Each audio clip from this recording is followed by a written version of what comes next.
Shalom. Sekali lagi shalom. Kurang kuat. Shalom. Oke. Topik kita pada hari Elia Myron You're Calling. Oke. Hari ini kita akan belajar firman Tuhan dari Kisah Rasul 4 ayat 12. Lagi dan lagi kemanapun saya pergi, saya akan selalu bawa ayat ini dan saya akan menurunkan tema mengapa harus Yesus. Jadi pada hari ini di Gereja Harmoni kita akan belajar mengapa kamu harus beriman kepada Kristus. Banyak di antara kita mungkin percaya kepada Kristus karena memang Anda terlahir dari keluarga Kristen. Atau karena ikut-ikutan dan lain sebagainya. Ada yang belum dibaptis? Apakah ada yang belum dibaptis? Boleh tunjuk tangan? Semua sudah dibaptis? Yang tidak tunjuk tangan? Ada yang belum dibaptis tapi tidak mau tunjuk tangan? Belum ada. Oke, jadi saya berharap semua di sini sudah dibaptis dan akan dibaptis. Mungkin Anda setelah mendengarkan ini, Anda harus memutuskan kenapa saya harus dibaptis. Oke.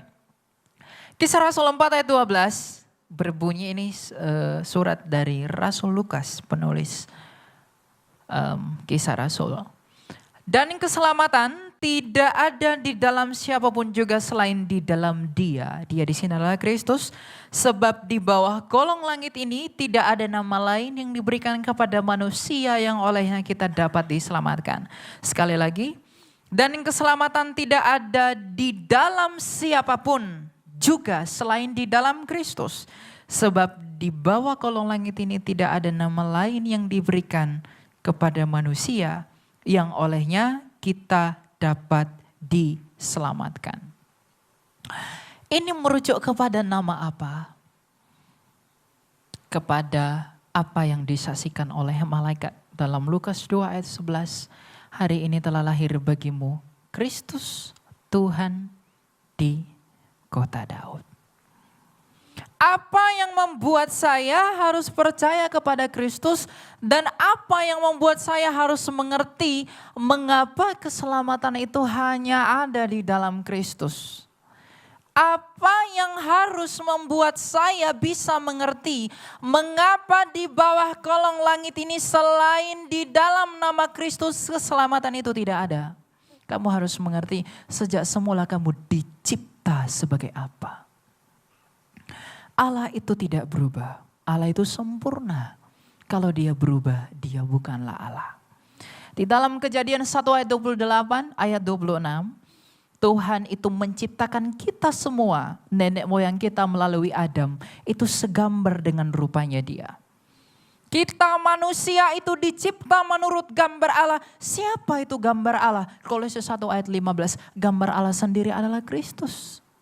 Jadi seluruh dunia ini, seluruh manusia yang pernah dilahirkan di semesta ini dicipta menurut Kristus sendiri.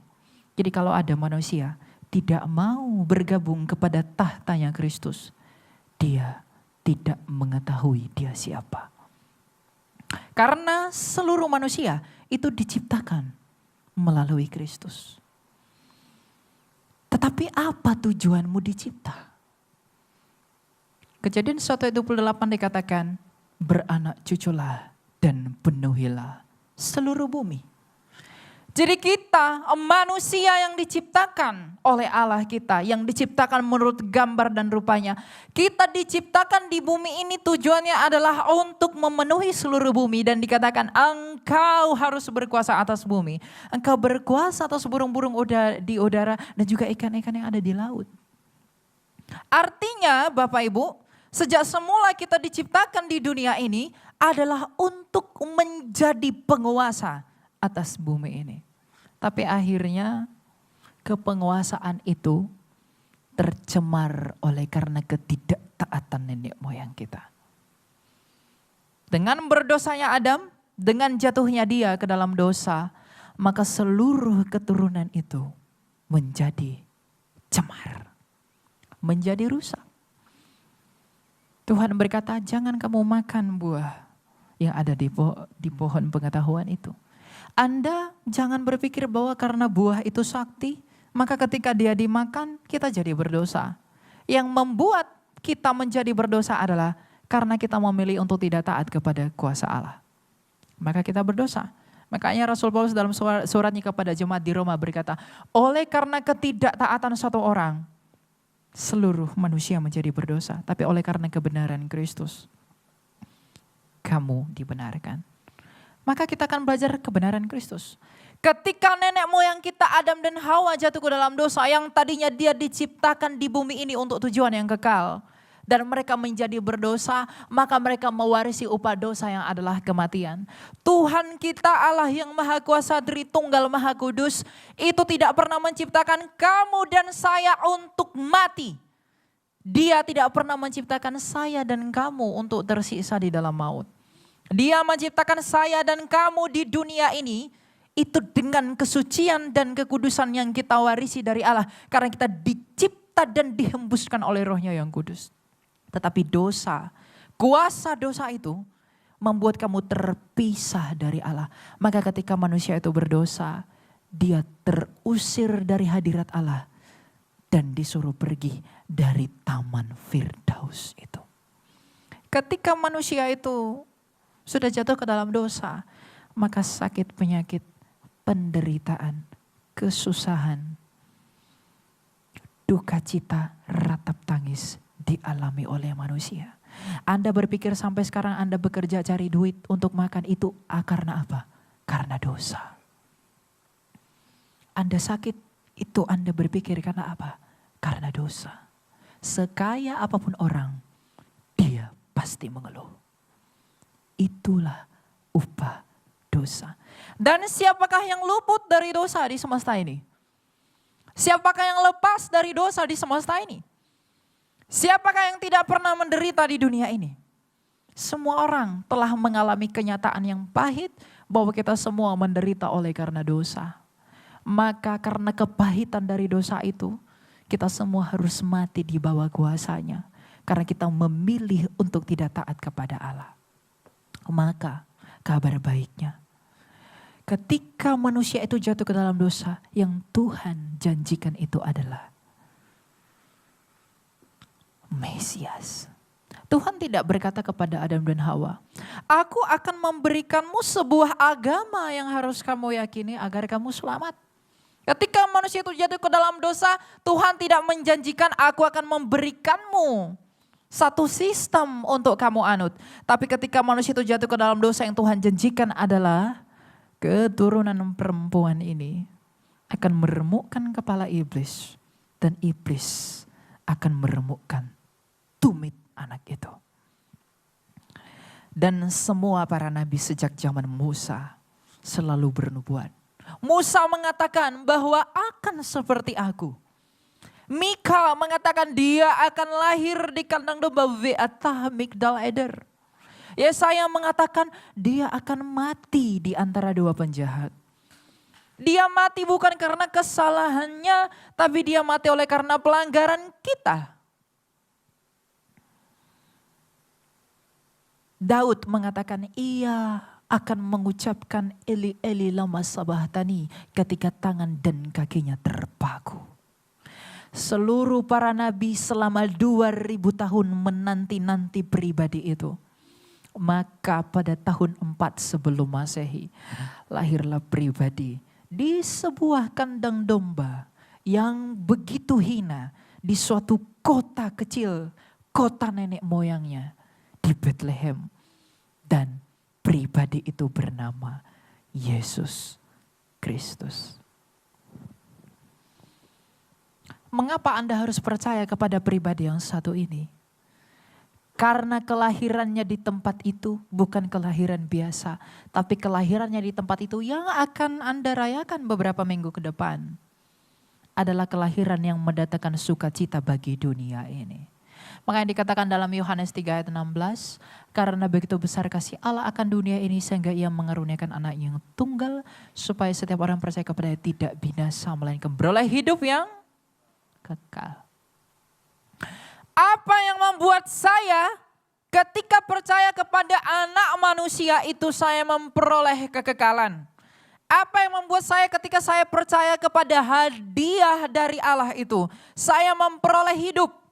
Bukankah Kristusmu itu sama dengan dewa-dewa orang Athena? Bukankah Kristus itu sama dengan dewa-dewa orang Roma? Bukankah juga itu sama dengan dewa-dewa dan juga berhala-berhala di tempat lain yang mengatakan bahwa ada entitas yang ilahi yang telah datang ke dunia untuk menyelamatkan manusia seperti mitologi Yunani? Apa yang membuat saya harus percaya kepada dia? Apa yang saya harus pegang agar saya beriman kepada dia? Apakah ketika Kristusmu yang kamu sebut Yesus itu, ketika datang ke dunia ini lalu semena-mena kamu katakan sebagai Mesias? Tidakkah kamu percaya bahwa ternyata para nabi telah menyatakan siapa dia? Makanya dalam Lukas 16 ayat 16 dikatakan, hukum Taurat dan kitab para nabi berakhir sampai tampilnya Yohanes Pembaptis, dan sejak saat itu kerajaan Allah diberitakan dan setiap orang menggagahinya, berebut memasukinya. Makanya Kristus datang ke dunia ini adalah membawa kerajaan Bapaknya ke dunia ini. Yang tadinya dunia ini adalah milik si jahat karena tercemar oleh karena dosa. Maka ia membawa kerajaan Bapaknya sebagai terang yang bercahaya di dalam kegelapan. Makanya Kristus berkata, akulah terang dunia. Jadi ketika Anda tahu bahwa dunia ini sudah begitu berdosa dan Anda harus mati karena dosa itu, maka Anda harus datang kepada Dia yang menuntun kamu kepada terang. Dan bagaimana saya tahu bahwa Kristusmu itu adalah terang? Bagaimana saya tahu bahwa Yesusmu itu adalah terang? Kamu tahu bahwa Dia adalah terang karena Dia telah mengalahkan kegelapan itu. Bagaimana cara Tuhanmu mengalahkan kegelapan itu? Dia dengan masuk ke dalam gelap melalui kematiannya. Namun ia hidup kembali. Kehidupan kembali dan juga kebangkitan Kristus inilah yang membuat kamu mengapa tidak ada alasan bagimu untuk menolak Dia. Siapakah yang sama seperti Kristus? Adakah yang sama seperti Dia? Yang telah mati namun hidup kembali. Seluruh agama dan kepercayaan di dunia ini, mereka mengatakan saya akan membawa kamu kepada sorga. Saya akan menawarkan kamu tempat yang nyaman. Saya akan membawakan kamu kepada taman yang begitu indah. Seluruh dunia ini, semua manusia di semesta ini, setiap orang yang dilahirkan dari perempuan itu mengaku bahwa mereka begitu bersalah. Dan hati nurani mereka turut bersaksi dan menuntut mereka bahwa semua dari mereka itu bersalah. Dan mereka berdosa dan mereka harus dihukum karena dosa itu. Tapi adakah yang seperti Kristus? Kalau kita sudah tahu bahwa kita harus mati oleh karena dosa, kita sudah tahu bahwa kita semua menderita oleh karena dosa, maka apa lagi yang ingin kamu tahu? Kalau kamu sudah tahu kamu harus mati karena dosa, apakah kamu tetap ingin bodoh di dalam kematian itu? Jadi kalau ada yang menawarkan kamu hidup, tetapi dia sendiri tidak hidup, maka itu hanya tong kosong. Nyaring bunyinya.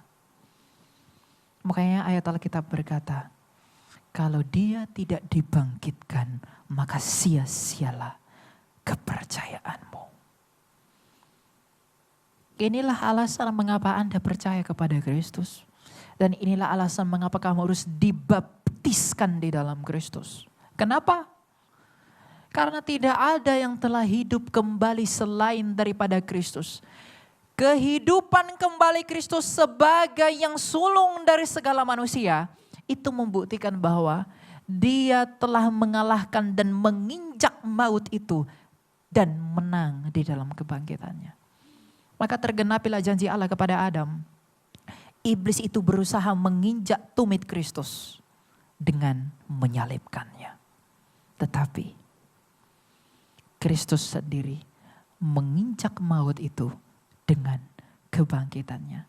Maka iblis itu dipermalukan dengan hebat. Iblis itu berpikir, aku dapat menahan Kristusmu lebih lama. Tetapi Kristus sendiri turun kepada kerajaan itu, merusak kerajaan itu, dan menang membawa kunci kerajaan itu. Kalau dia sendiri telah menang atas kunci kerajaan itu, dan dia sendiri telah berkuasa atas kerajaan itu, maka maut yang telah berkuasa atas dunia ini, yang seharusnya kamu ditawan olehnya, maka tidak ada alasan bagimu untuk ragu bahwa engkau tidak bisa diluputkan dari kuasa kematian itu. Kalau dia saja mampu membebaskan dirinya dari kerajaan maut itu, maka apa alasan bagimu untuk ragu bahwa engkau tidak dapat mengalami hal yang sama ketika engkau beriman kepada dia? Adalah kebodohan dunia kalau kamu berkata, aku bisa mencapai sorga, aku bisa mencapai hidup, sedangkan kamu sendiri beriman kepada yang mati dan tidak hidup. Inilah teologi kekristenan. Inilah eksklusivitas Kristus itu. Inilah cara Tuhan menunjukkan kepada dunia. Dan inilah cara Tuhan itu memporak-porandakan hikmat dan filsafat dunia ini bahwa tidak ada yang seperti anak tunggalku itu. Siapakah dan di manakah kamu temui yang seperti dia? Adakah kamu temui di tempat lain yang seperti Kristus? Makanya kalau ada orang Kristen liberal berkata, gak apa-apalah, kita semua selamat. Gak perlu jadi Kristen, yang penting baik. Selamat kita. Lalu dia berbicara atas nama kasih. Saya mengatakan, kau saudaraku, meskipun tidak percaya kepada Kristus engkau tetap selamat. Itu atas kasih dari setan, bukan dari Allah. Kristus sendiri dalam Yohanes 8 ayat 24 berkata, jikalau engkau tidak percaya bahwa I am He. Kalau kamu tidak percaya bahwa akulah dia, kamu akan mati dalam dosamu. Jadi kalau kamu mau dibebaskan dari kuasa dosa, maka percayalah kepada dia yang telah mati oleh karena dosa sekalipun ia tidak berdosa. Kalau kamu mau dihidupkan dari kuasa kematian, maka percayalah kepada dia yang telah luput dari kuasa kematian itu. Jikalau kamu percaya dan jikalau kamu hendak di dalam hatimu ingin bersatu dengan sorga, maka datanglah kepada dia yang telah turun dari sorga. Karena tak satu pun yang tahu jalan ke sorga selain daripada dia yang telah turun dari sorga. Kalau kamu mau dihidupkan dari kuasa kematian, maka percayalah kepada dia yang telah luput dari kuasa kematian itu. Jikalau kamu percaya dan jikalau kamu hendak di dalam hatimu ingin bersatu dengan sorga, maka datanglah kepada dia yang telah turun dari sorga. Karena tak satu pun yang tahu jalan ke sorga selain daripada dia yang telah turun dari sorga. Jikalau engkau tidak mau serupa dengan dunia ini, maka ikutilah dan taatilah di dalam kerendahan hatimu apa yang dinyatakan pribadi dia yang tidak dari dunia ini. Karena dia berkata, aku bukan dari dunia ini, kamu dari dunia ini. Aku dari atas, kamu dari bawah. Lantas jikalau demikian saya telah mengetahui mengapa saya harus percaya kepada Kristusmu itu. Saya sudah tahu mengapa saya harus percaya kepada Tuhanmu itu. Yesus Kristus, Raja alam dan semesta. Apa yang harus saya lakukan? Yang pertama, Matius 28 ayat 18-19. Baptiskan dirimu. Hendaklah kamu merendahkan hatimu dengan memberi dirimu dibaptis di dalam nama Bapa dan Anak dan Roh Kudus, Allah yang Esa.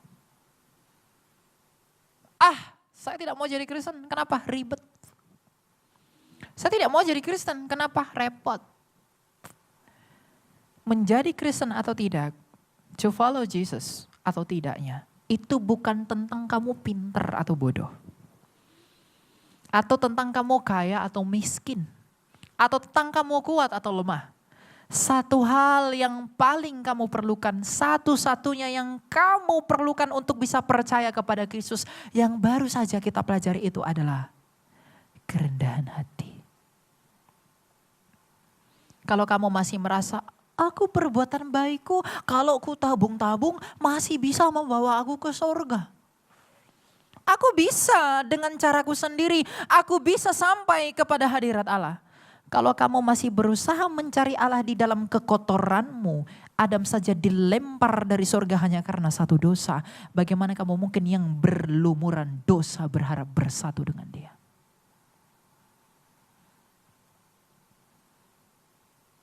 Mungkinkah?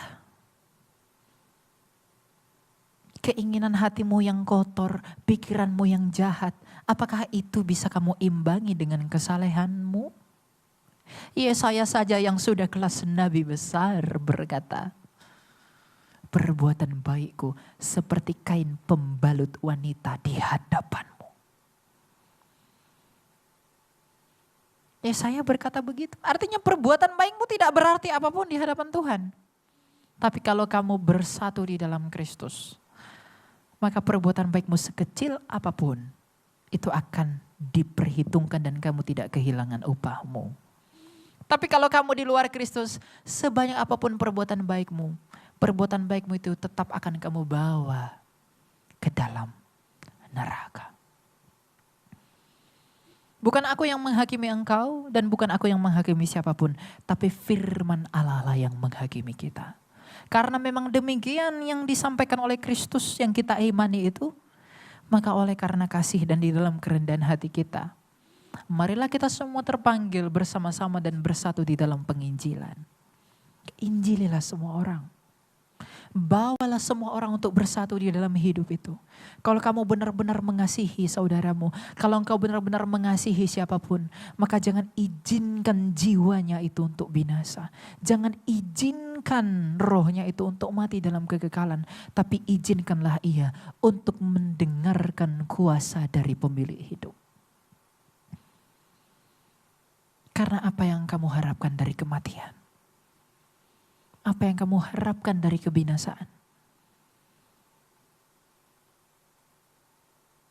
Dan iman kekristenan itu bukan iman yang menawarkan kesenangan.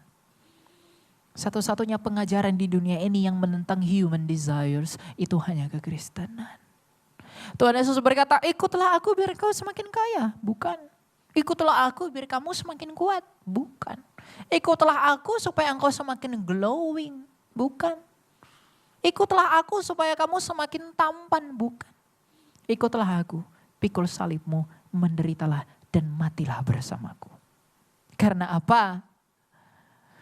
Tidak ada yang bisa kamu bawa dari dunia ini kepada langit bumi baru. Jadi kalian jangan takut mati. Ada yang takut mati? Kalau orang Kristen takut mati, dia belum mengerti siapa Kristus. Karena kematian adalah keuntungan. Aduh jangan dululah. Aku masih mau ke Jepang. Aku masih mau ke sini. Kalau Tuhan tak izinkan kamu mati, kamu tak akan mati. Tapi kalau sudah waktunya, mau kamu ke Yerusalem pun, kamu mati di sana. Kamu lari kemanapun, kamu tetap mati. Tapi kalau boleh Tuhan, jangan dululah. Gak boleh begitu. Karena apa? 1 Korintus 15 bahwa kematian kita ini adalah sukacita bagi kita. Kenapa? Kamu meninggalkan tubuhmu yang fana dan kamu menanti di Firdaus untuk tubuh yang baru. Kamu tidak dapat membawa tubuhmu yang ada sakit penyakit ini, kamu tidak dapat membawa tubuhmu yang dapat membusuk ini ke dalam kerajaan kekal. Kamu tidak bisa membawa itu. Maka jangan seorang pun orang Kristen takut mati, tapi jangan matikan dirimu sendiri. Kata si Elia, kematian itu keuntungan. Sepertinya bunuh diri tidak buruk. Jangan begitu. Aku gak usah makan lah. Biar aku mati. Yudas yang bunuh diri, apa yang dia peroleh? Tidak ada. Maka hidupmu harus Kristus dulu. Baru matimu adalah keuntungan. Kalau hidupmu bukan Kristus, jangan berharap matimu keuntungan. Apalagi pasangan muda yang mau menikah atau akan menikah atau sedang pacaran. Ingatlah satu hal. Bahwa Kristus adalah batu karang yang teguh yang menjadi dasar hubunganmu. Jangan engkau bangun persahabatan dengan dunia dengan mempersatukan dirimu pada yang percaya kepada ilah-ilah lain. Tapi persatukanlah dirimu dengan batu karang yang teguh. Karena hubungan yang dibangun di atas dasar batu karang yang teguh akan tumbuh dengan teguh demi apa? Kesaksianmu bagi pemberitaan Kristus. Kita semua dipanggil di zaman kasih karunia ini adalah untuk menjadi surat-surat terbuka. Untuk menjadi perpanjangan tangan Tuhan yang oleh Roh Kudus memampukan kita dan bersaksi mengenai siapa Kristus. Agar semua orang diselamatkan karena kehendak Allah adalah semua orang diselamatkan. Sadarilah dan akuilah.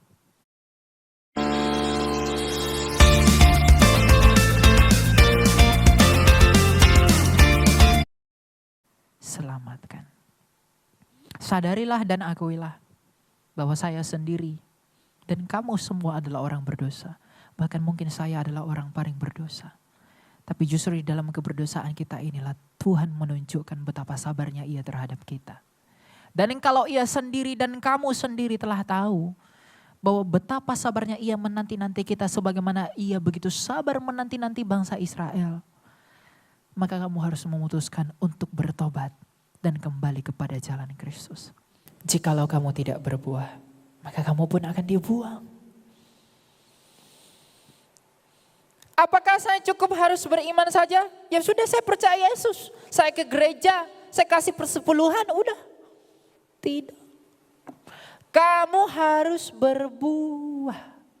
Karena jikalau kamu tidak berbuah, maka kamu bukan ranting yang tercangkok kepada Kristus. Kristus berkata, akulah pokok anggur yang benar dan kamulah ranting-rantingnya dan Bapakulah pengusahanya. Jikalau kamu sebagai ranting tidak berbuah, maka kamu akan ditebang dan dibuang ke dalam api.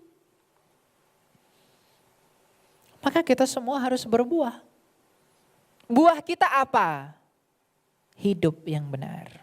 Pemberitaan Injil. Injil itu harus diberitakan ke seluruh dunia. Dan Anda harus mengambil bagian dalam hal itu.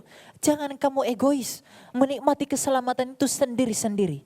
Kalau ada orang di sekitar kamu yang belum mendengarkan kebenaran dan kamu tidak mau memberitahu kebenaran itu, maka Tuhan akan menuntut jiwanya kepada kamu.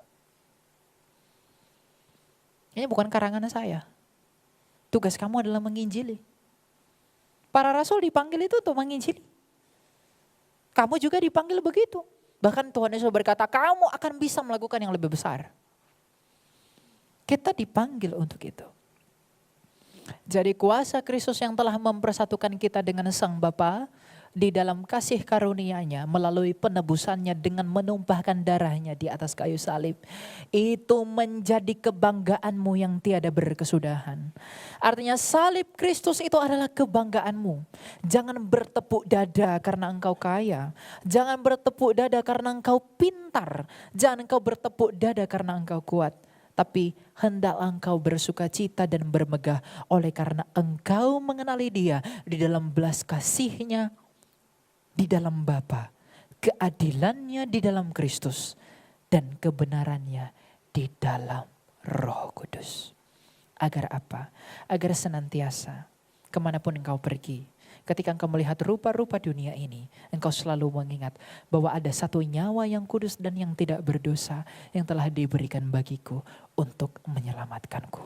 Maka hendaklah kita semua menjadi saksi Kristus dari sekarang hingga Maranatha. Dengan apa? Buah hidup kita, perkataan kita, tindakan kita, kebenaran yang ada pada kita. Sebab tiada ada hidup dari yang mati. Tidak ada surga dari yang tidak pernah dari surga. Hanya ada hidup dari yang hidup. Berbahagialah mereka yang mendengarkan firman Tuhan dan yang melakukannya. Karena mereka yang empunya kerajaan